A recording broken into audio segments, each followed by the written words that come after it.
Welcome back to the show, and thank you for joining us for another chapter of Psalm Scribe. It's going to be good. In today's chapter, it's a suspense tale about a woman named Rachel. We'll begin the story at the end of her shift. Like nights before, it had been a lone one, and just like nights before, she was the last to leave and alone in the office. Or so she thinks.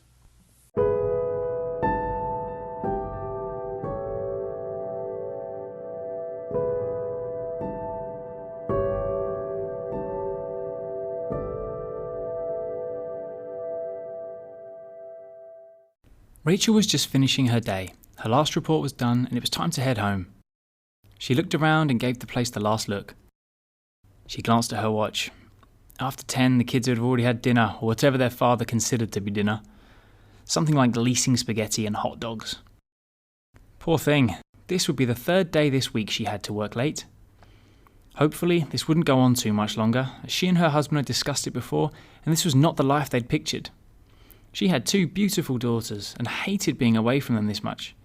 She would say something tomorrow, that's for sure. She shut down her workstation and made her way to the elevators. She was still mentally preparing herself for tomorrow's argument, so when the doors finally parted open, she nearly ran into the man in the elevator. "Oh, I'm so sorry," she said, laughing, feeling embarrassed. The man, dressed in a tan and black uniform, shook his head. No harm, no foul, ma'am. Going down?" He lifted his hand to push the button. "Yes, ground floor, please." As the doors closed, Rachel pulled her phone out of her purse. She knew her husband wouldn't go to bed until she made it home, and she loved his protective nature. However, he had to get up early, so she hoped that at least for once she could convince him just to turn in already. She sent a few texts saying that she'd be home soon. "Long day," the man said. Rachel, who felt a little startled, gave out a mild smile. "I wish it was still a day." They both chuckled as they were passing more levels down. "I bet you're the hardest worker here, I know it for sure," Rachel said to the security guard. But checking the uniform badge, which turned out to be an empty gap with no name, she felt a little guilty about not remembering his name right away. So with a best guess, she added, "Thank you. Jim?" "Nice try. It's John." "I am so sorry. I'm terrible with names." "Oh, I doubt that, but hey, I'm just a security guard. Nobody important, right?" he said with a smile. Now she really felt terrible. She never meant to imply that she looked down on him or his job. "No, I didn't mean that. I'm just absent-minded after work. Usually I switch to mum brain during this time, so I'm totally useless to other adults. And I think you have a very important job, keeping all of us safe." Leaning on the wall with his arms folded, the man stared at the phone still cradled in her hand. "Yeah, safety's kind of my thing. So, Rachel, who are you texting?" Rachel's heartbeat skipped from its usual rhythm. How did you know my name?" "Oh, why, I can't learn a name? You almost remembered mine, so it's fair that I can know yours. Not that it's all that impressive to know a name." Of course he knows her name. It's practically in his job description to be so aware of who comes in and out of the building. She relaxed her shoulders and the rest of her body. She felt embarrassed that she was being cautious at all. Yet there was still something not quite right. "You're very observant, John." "You have no idea. But hey, you never told me who you were texting." "Oh, I was just messaging my husband." "Ah, what a lucky man he is." His eyes lingered. His smile turned into something else.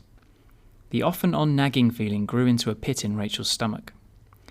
"Oh, thank you," she managed to put on a half-decent smile. But there was nothing but pure terror behind that smile. She had to be misreading the situation. She glanced upward to the numbers as they counted down. There were still a few levels left to her destination. She looked at the door and decided that as soon as they opened, she would sprint to the car, forget the pleasantries.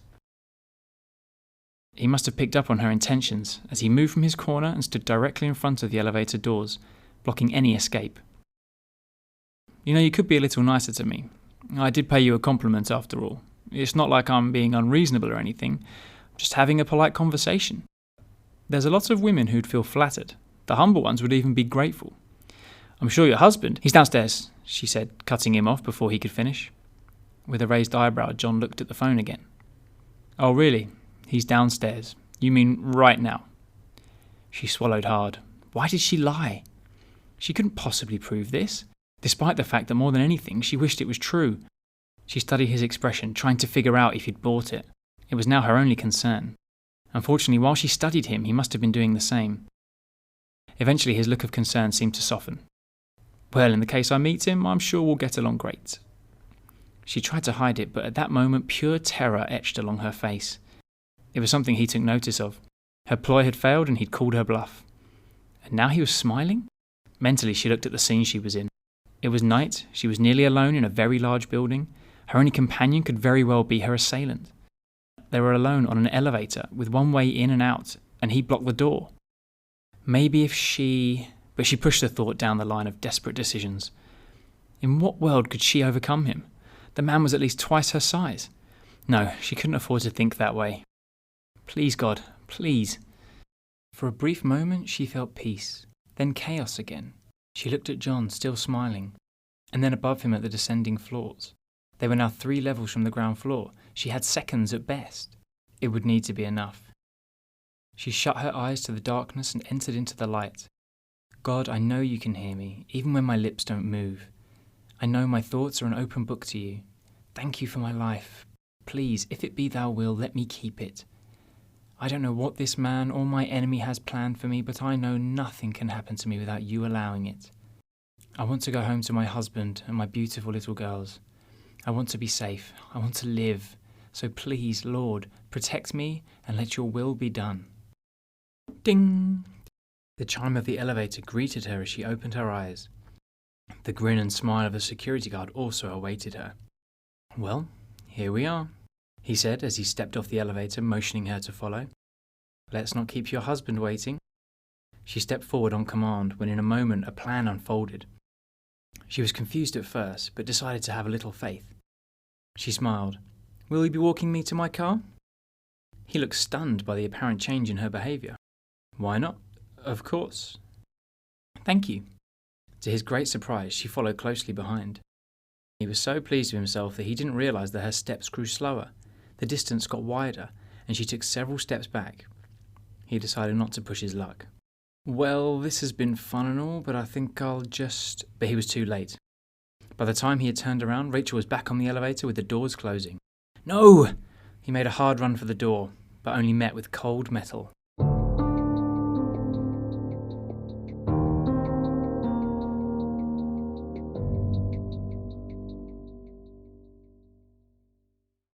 Inside, Rachel watched the numbers ascend. She decided to exit onto the 8th floor.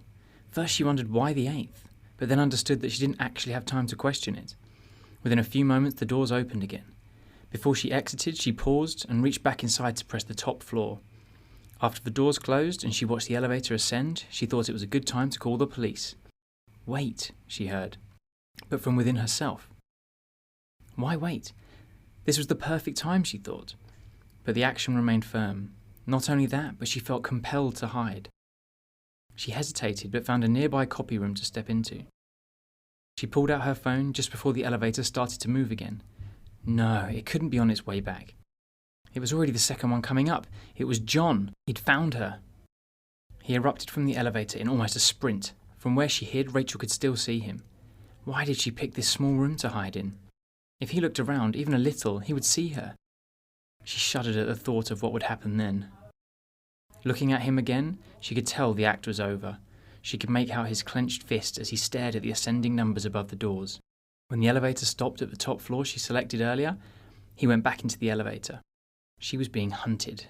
It was only because she stepped off at this floor that she knew where he would be. The top floor. She wouldn't be there, and she wondered how long it would take for him to figure that out. His next move would be without a doubt to come back to the 8th floor and search it. Move. She rushed to the elevator and then past it. But why? Because he would see it move and know where she would be. The steps were not far. Call the police. She dialed without looking. Hello 911, what is the state of your emergency? I need help. I'm alone at my job and the security guard is hunting me. Please. I'm really scared. I think he's going to kill me. Ma'am, please remain calm. Where exactly are you? Descending down the stairs, Rachel tried to give the dispatcher as much of the information she could. When asked where she thought her chaser would be right now, she scarcely said the top floor. How long had he been up there anyway? By now he may have discovered that in fact she got off earlier and sent him to search an empty floor. There was hardly anything up there but a few offices and... She gasped at the realization that she was perhaps in more danger now than before. The top floor was where the security offices were, and he no doubt had access to that room. But it was what was in there that made her look upward. There, above her in the stairwell, was a camera, and that room on the top floor was the observation room. From there, you could see through every camera in the entire building. If he reached it? Then she heard a door open above, but she didn't have to guess who the figure was staring down at her. "Found you," said the voice, followed by pounding steps coming towards her. She would have smacked herself. She actually stood there practically waiting for him to reach her. Now she ran, her heart pounding in her chest. Another flight down. How many more to go? Too many, she thought. She pushed herself to go on, but she could tell by John's footsteps that he was getting closer. Heels, stupid heels! With that thought, she kicked off the 1-inch heel shoes that slowed her down. Even that widened the gap enough. The pounding of his footsteps shook the stairwell, and what began as the sound of drumming from above now resembled thunder and earthquakes. But that would mean, yes, he was now jumping down the stairs, one big leap at a time. Whatever lead she had would be gone in moments. "There's a door coming up. Go through it." "But all the doors are locked except the ground floor. I can't," she started. "Trust me." She didn't want to look behind as he was close enough. She could hear his breathing. She wished she was braver than this. She wished she had more strength than this. She grabbed the door handle before she realised it was even there. If it was locked, then this would be the end. There wouldn't be any more second chances. She didn't know how long it took her to leave the stairwell behind or even cross the threshold of the door. All she knew was that she was on the other side, running. She ventured a glance backward, just in time to see John walk through the doorway. He was still there, but further back than she thought. She kept her pace, turning right and left, not sure where any of the hallways led. She'd never been up on this floor before, and was a little concerned that she'd set herself up for failure, if not her death. At the next turn, her fear became real. She stood in the dead end. No.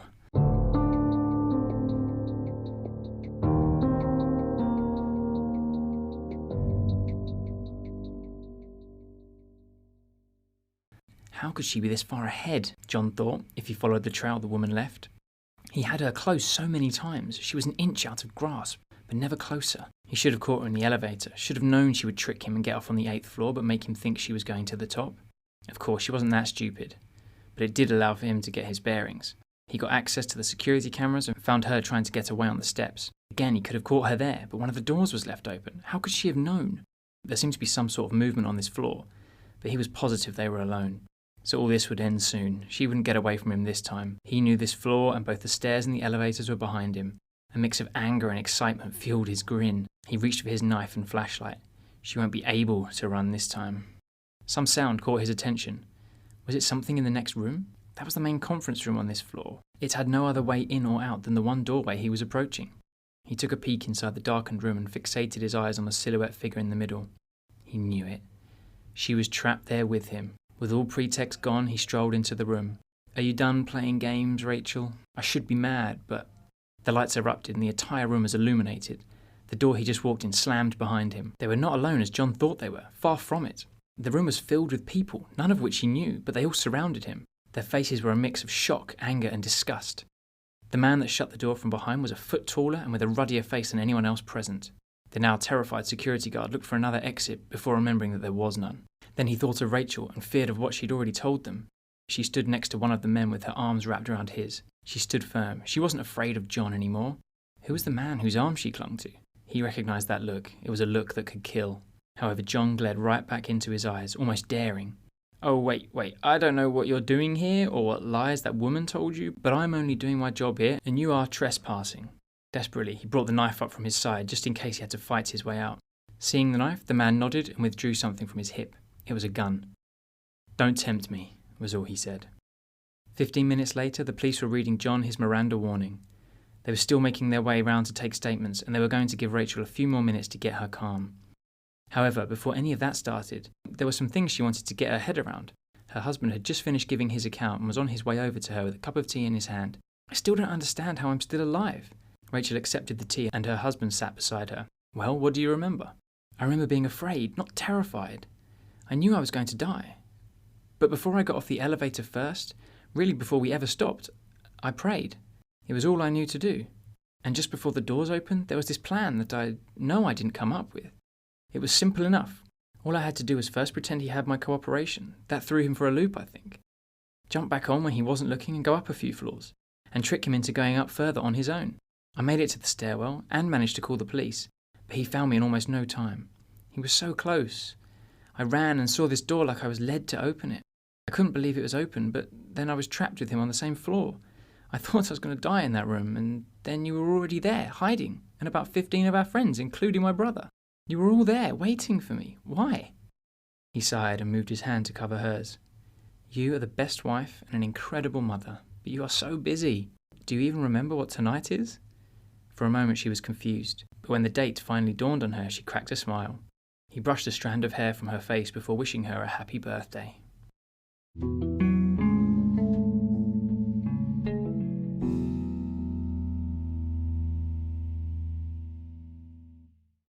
Okay, so if it wasn't obvious, Rachel's husband, friends, and family had entered the building in hopes of a surprise party for Rachel. That's why the door was open in the stairwell. It's not terribly important, but the big guy that slammed the door behind John was Rachel's brother. And you might have already guessed, the man that Rachel clung to and one with the gun was her husband. The last thing I wanted to explain was during the chase, Rachel knows where to go and when. And at times, there was a voice commanding her movements. That was meant to be an illustration of the Holy Spirit leading her. I wanted to show, even in the dangerous situations where the monster, in this case, John, plots and schemes against Rachel, there was still hope. There was still a plan laid out before her. All she needed was faith. Okay, I'm done. And that will do it for this scribe. Hope you enjoyed it. Until next time.